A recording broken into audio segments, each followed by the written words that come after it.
Hello guys, welcome back to my YouTube channel. Radhe Radhe सबैजनालाई।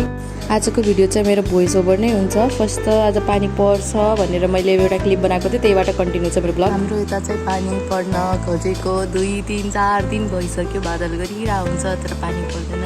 आज हेरौँ पानी पर्छ कि नै। पानी पर्यो भने यो भिडियोलाई म ब्लगमा इन्क्लुड गर्छु।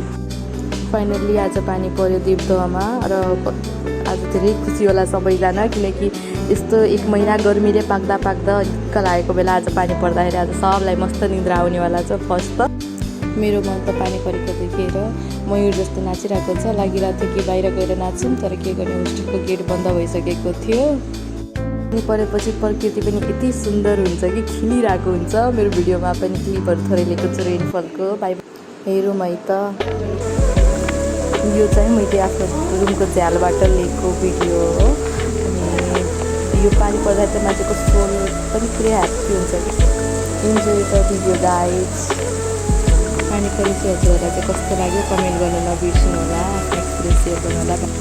By bye guys, see you on the next video.